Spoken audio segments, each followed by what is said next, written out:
मैं जब भी नीले रंग की साड़ी पहनती तो मेरे पति बौखला जाते और मेरे साथ बहुत गंदा व्यवहार करने लगते। जैसे ही रात होती तो वो जानवरों की तरह मुझे नोचने लगते। आखिर नीले रंग से उन्हें इतनी नफरत क्यों थी? इसी राज्य को जानने के लिए एक दिन मैंने उन्हें शराब पिलाई और पूरा सच उगलवाया।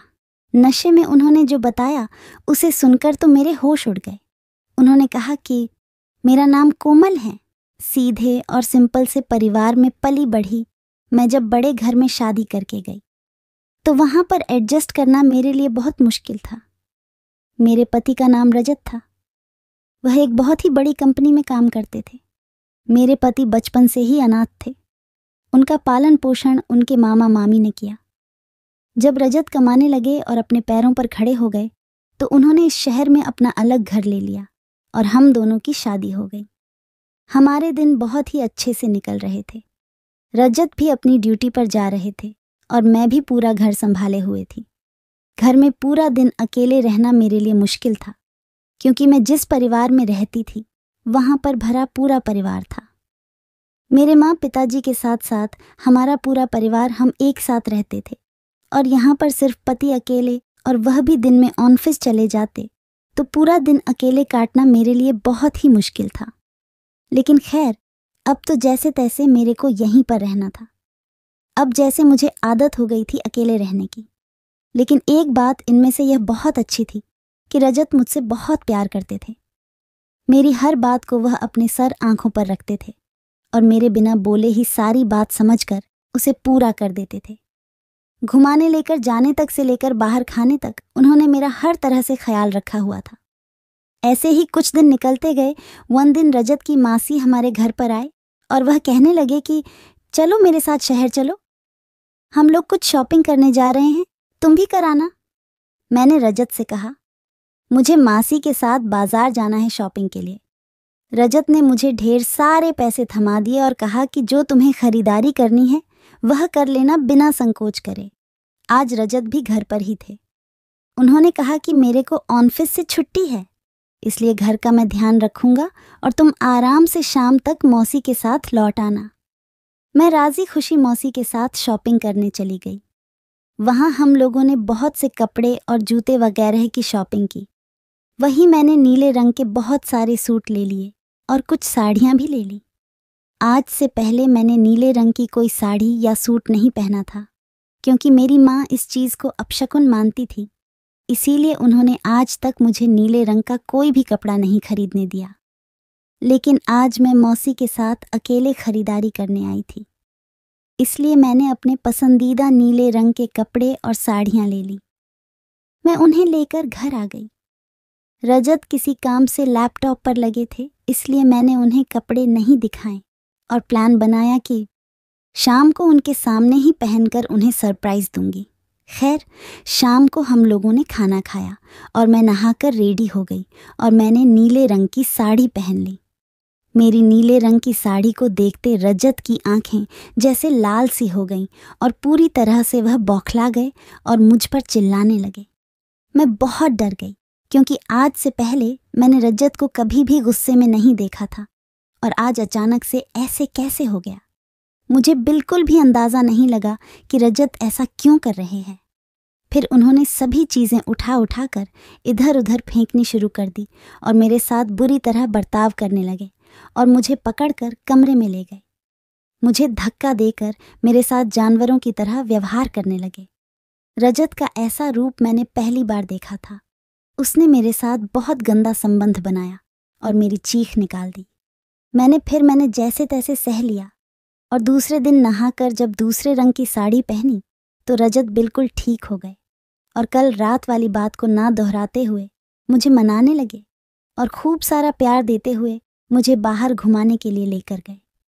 मुझे उस रात इतना प्यार दिया कि मैं समझ ही नहीं पा रही थी कि कल रात रजत को क्या हो गया था जो इतना गंदा संबंध बनाया मेरे साथ।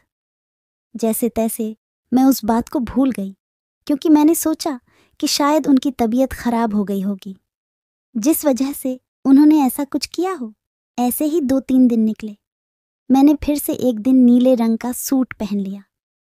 उस नीले रंग के सूट को देखते ही रजत फिर से बौखला गए और बहुत ही बुरी तरह बर्ताव करने लगे।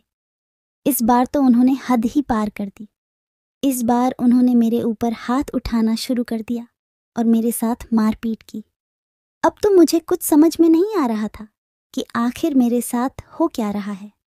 इतना प्यार करने वाला पति मेरे नीले रंग के कपड़े देखते ही ऐसे क्यों हो जाता है? इसी चीज का पता लगाने के लिए मैंने रजत को बहुत बार पूछने की कोशिश की, लेकिन उन्होंने कुछ नहीं बताया। अब तो रजत को पता चल चुका था कि मेरे पास नीले रंग के कपड़े हैं। एक दिन रजत ने मेरी अलमारी से मेरे सारे कपड़े निकाले और सारे जला डाले। अब मुझे समझ में आ गया था कि जरूर ही कोई इस नीले रंग में ही समस्या है, क्योंकि जब तक नीले रंग के कपड़े घर पर थे रजत ऐसे ही गुमसुम और गुस्से में रहते थे। लेकिन जिस दिन से कपड़े जला दिए तो रजत बिल्कुल ही सही हो गए। अब मुझे समझ आ गया था कि जरूर ही रजत का नीले रंग से कोई गहरा राज्य है। मैंने उस दिन से घर में किसी भी तरह का सामान नीले रंग में नहीं लेकर आई, लेकिन मुझे पता भी तो करना था कि आखिर इस नीले रंग के कपड़ों में राज्य क्या है। मैंने रजत से काफी बार पूछा, लेकिन उस बात का उन्होंने कोई भी जवाब नहीं दिया। फिर मैंने एक दिन प्लान बनाया और रजत को शाम के समय खूब सारी शराब पिलाई और फिर शराब के नशे में मैंने रजत से बहुत से सवाल कर लिए। मैंने पूछा कि आपको नीले रंग के कपड़े पसंद क्यों नहीं हैं? और जब भी नीले रंग के कपड़े मैं पहनती हूँ तो आप ऐसे जानवरों की तरह व्यवहार क्यों करने लगते हैं? तभी रजत ने शराब के नशे में सारा कुछ बोल दिया। जो रजत ने कहा उसे सुनकर तो मेरे पैरों तले से जमीन खिसक गई। रजत ने कहा कि मैं जब कॉलेज में पढ़ाई करता था तो मैं एक लड़की से प्यार करता था। वह लड़की मुझे धोखा दे रही थी। मुझे इस चीज की बिल्कुल भी भनक नहीं थी कि वो एक धोखेबाज है। उसका नाम सौम्या था। अक्सर हम लोग साथ में ही रहते थे। वह हर रात को मुझे नशे की दवाई देकर नीले रंग का सूट पहनकर अपने दूसरे बॉयफ्रेंड के साथ मिलने जाती थी, क्योंकि उसके बॉयफ्रेंड को नीला रंग बहुत पसंद था। एक दिन मैंने उसका पीछा किया तो देखा कि वो किसी लड़के के साथ होटल में जा रही है। मुझे शक हुआ तो मैं उसके पीछे पीछे होटल के कमरे तक चला गया और वहां जाकर देखा तो सौम्या निर्वस्त्र होकर बिस्तर पर लेटी थी और उसका बॉयफ्रेंड उसको पगलों की तरह प्यार कर रहा था। जब मैंने सौम्या को ऐसे हालात में देखा तो मैंने अपना आपा खो बैठा और वो कर डाला जो मुझे नहीं करना चाहिए था। ये सब मुझसे बर्दाश्त नहीं हुआ। मैंने सौम्या से घर आने पर इस बारे में पूछा तो उसने साफ मना कर दिया। फिर मेरे गुस्से के आगे उसने सब उगल दिया और कहा कि तुमसे मुझे कभी प्यार नहीं था। मैं तो सिर्फ तुम्हारे साथ वक्त गुजार रही थी क्योंकि तुम्हारे पास पैसे थे इसलिए। अब मेरा गुस्सा चरम सीमा पर पहुंच गया और मैंने गुस्से में आकर सौम्या को मार डाला और वहीं जमीन में गाड़ दिया। आज तक किसी को भी इस बात की भनक नहीं लगी, क्योंकि सौम्या के आगे पीछे परिवार में कोई नहीं था। वो अनाथ आश्रम से भागी हुई लड़की थी। किसी ने उसके खोने का पता नहीं लगवाया और उसके बॉयफ्रेंड ने भी कोई खैर खबर नहीं ली। मुझे पता है कि किसी को मार देना गलत है, लेकिन मुझे उस समय जो बुरा लगा वो बर्दाश्त करने वाला नहीं था। खैर, अब उन बातों को पूरे 10 साल बीत चुके थे और घड़े मुद्दों को उठाने से समस्याएं ही पैदा होती है। उस दिन बाद मुझे नीले रंग से नफरत हो गई थी। मेरे मन में डर बैठ गया कि अगर कोई नीले रंग के कपड़े पहनती है तो वो धोखा देती हैं। मुझे ये सब सुनकर बहुत बुरा लगा कि कोई ऐसे कैसे कर सकती है। रजत इतने समय से इतने बड़े बोझ को अपने सीने में दबाए बैठे थे, लेकिन मैंने अब यह ठान लिया कि मैं इस नफरत से रजत को बाहर निकाल कर रहूंगी। और मैं धीरे धीरे रजत को नीले रंग में ढालने लगी और उसे हर बार समझाने लगी कि ऐसा इस बार कुछ नहीं होगा। रजत ने कहा कि मुझे डर लगता है कि कहीं जब भी तुम नीले रंग के कपड़े पहनती हो तो कहीं तुम भी उसकी तरह मुझे धोखा देकर कहीं नहीं जा रही हो। मैंने धीरे धीरे रजत का इस तरह का डर निकाला और आज 2 साल बीत चुके थे उन बातों को। 2 साल बाद आज फिर मैंने नीले रंग की साड़ी पहनी और रजत ने मेरे साथ उस रंग की साड़ी में बहुत सारी फोटो निकलवाई और हम लोग घूमने भी गए। मुझे इस चीज की बहुत खुशी हो रही थी कि आखिरकार रजत इन सब से बाहर निकल गया और जो नीले रंग की नफरत और डर था वह भी उनके मन से पूरी तरह से निकल चुका था। अब रजत को नीले रंग से बिल्कुल भी डर नहीं लगता था और उनके मन से यह भी डर निकल गया कि हर लड़की नीला रंग पहनने वाली धोखेबाज ही होगी। खैर, इन सब खुशी के बीच मुझे एक चीज का दुख भी था कि रजत मेरे पति थे और मैं उनकी पत्नी। मेरा पूरा हक था कि रजत मुझे सब कुछ बताएं, लेकिन इतने सालों तक रजत ने यह राज अपने अंदर ही दफन रखा और मुझे आज तक इस चीज की बिल्कुल भी भनक नहीं लगने दी। अगर मैं नीले रंग के कपड़े नहीं पहनती तो शायद मुझे आज तक इस राज के बारे में पता नहीं चलता। खैर, बीती बातों को याद करने का कोई फायदा नहीं था, इसलिए मैंने इन सब बातों को याद न करते हुए रजत के साथ अपने नए जीवन की शुरुआत की और पिछली सारी बातों को भुलाकर हम लोग हंसी खुशी अपने जीवन को जीने लगे। अब रजत भी बहुत खुश था।